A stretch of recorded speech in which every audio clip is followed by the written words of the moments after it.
Dacha How, Wosha Michael Larson, Wosha Nieman Depungu. Hello, everybody. This is Mike Larson from BBC IML, and this is a moment with Mike. So, my trip as in life in business has changed quite a bit. And when the virus happened, I was in China, and they closed everything down just like they did here in America. And that happened in the middle of January, and I spent the time over there, and we had to stay at home the whole time, and they were really strict about it. You actually had to stay home, and if you tried to go any place, they had certain times you could leave and certain times you could come back, and it was pretty strict.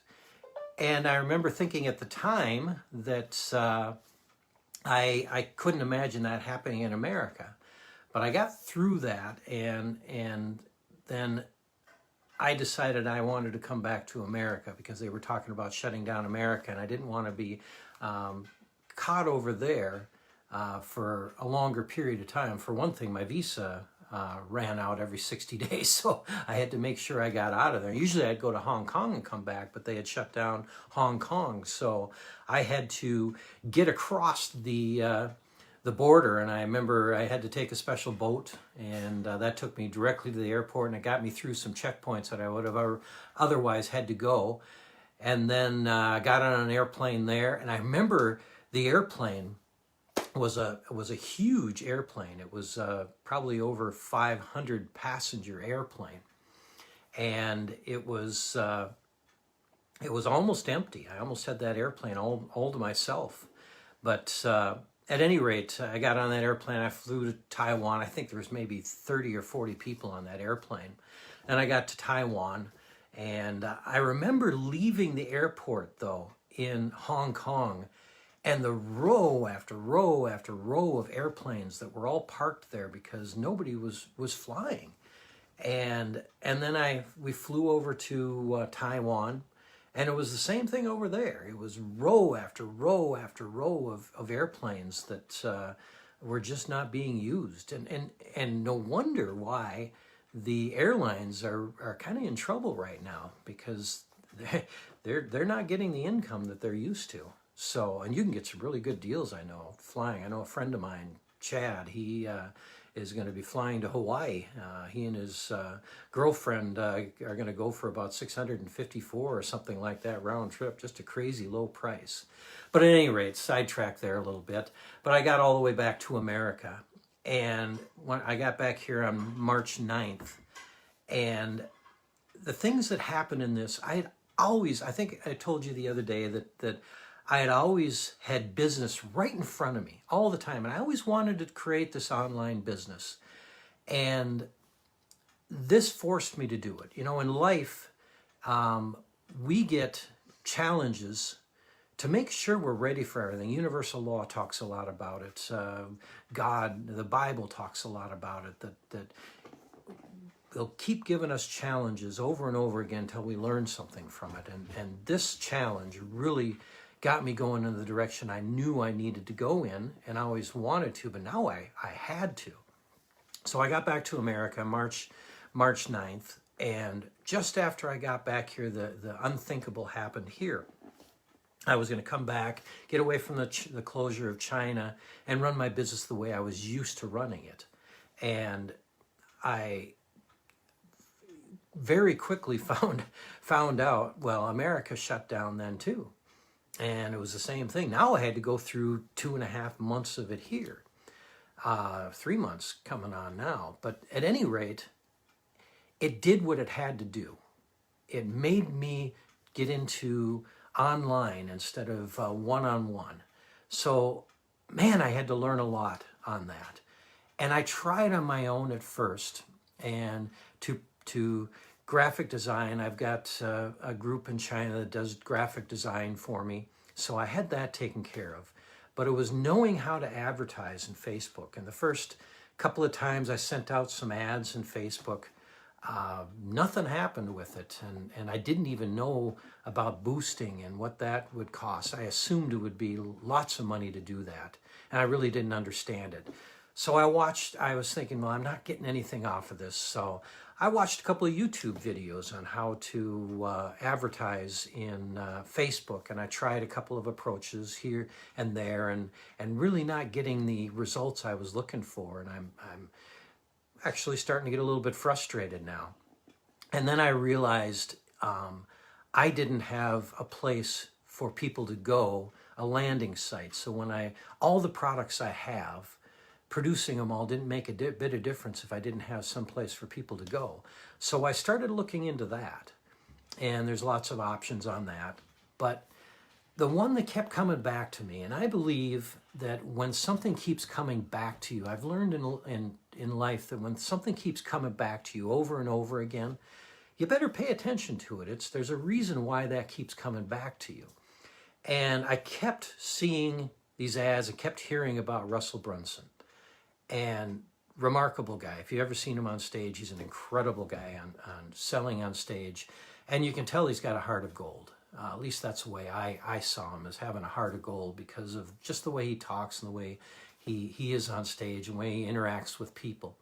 But I'd always avoided doing it because I actually probably didn't want to do online. Maybe I think it was probably because I was just kind of scared of it. It was something that new.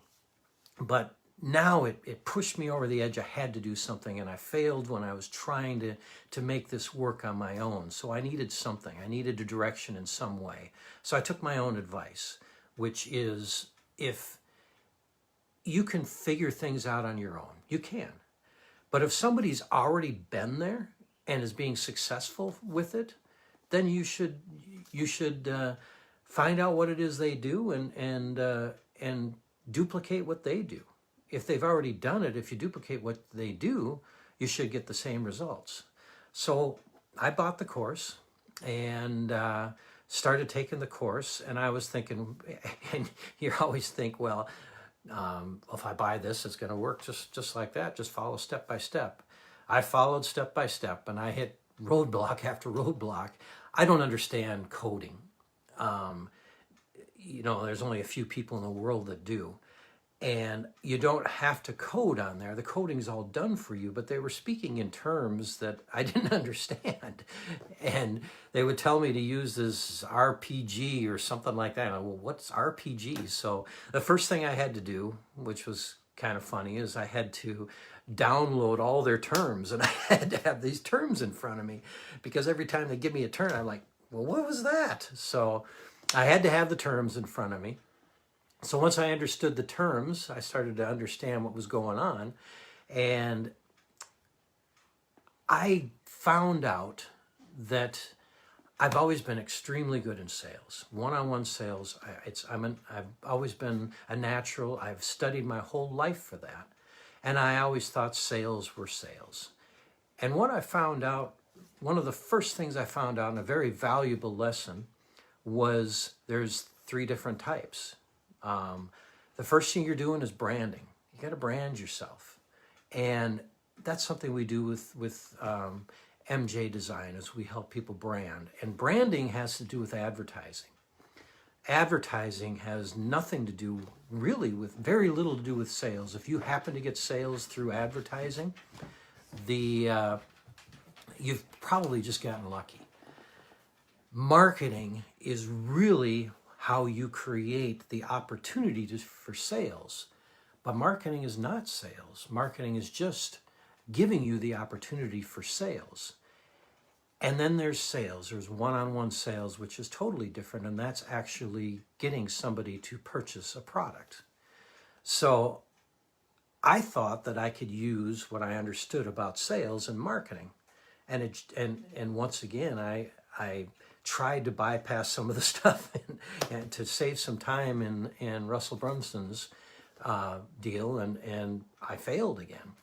So I went back and I started to go through it step by step.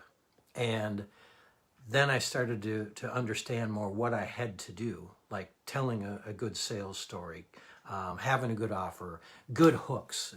It's hook, offer, it's hook, story, and offer. And you get to tell your story. You get to tell people your story. And what a great way for people to understand your passion about what you're doing. When you tell them what you've been through, and they can understand that. So I started to learn that part of it, and I started to build funnels. And then I knew that you had to have a landing place for the money. They had to have some place where the money would go. You don't want it to go into your own account because you put yourself at risk. You want to have some place where it can go to protect you.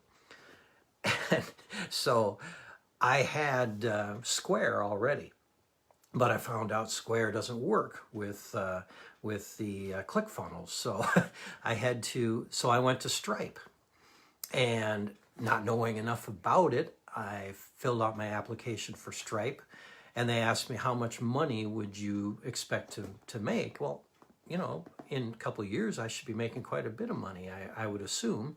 So I put that amount in there, and boom, red flag came up.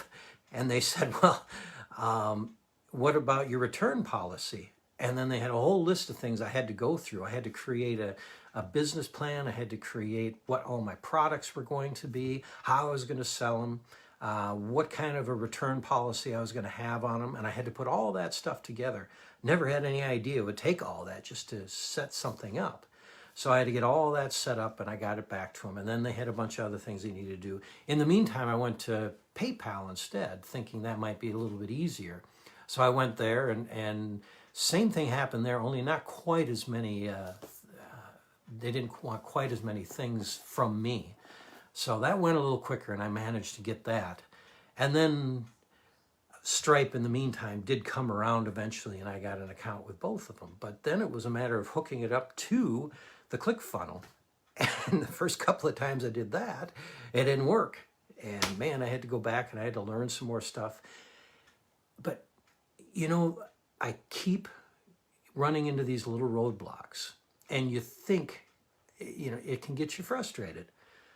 But I have to remind myself that success only comes when you get past all the challenges that are put around success, so that universe, God, makes sure that we're ready for the success he has in store for us.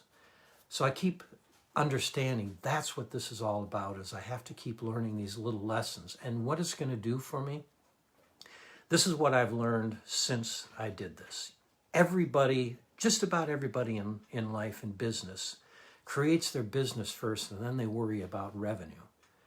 And that's the way we've done it for hundreds of years, thousands of years.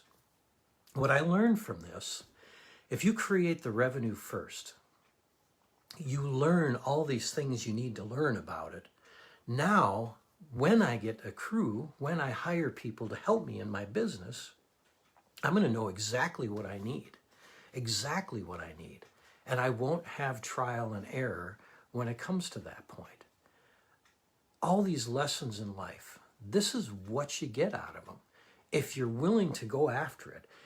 And here's the thing, that result that you want at the end of it has to be big enough in your mind. You have to have enough passion within you to push yourself through all these little things that you're going to come across.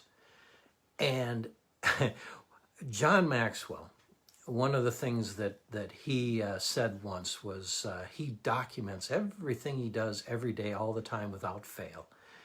And he journals it.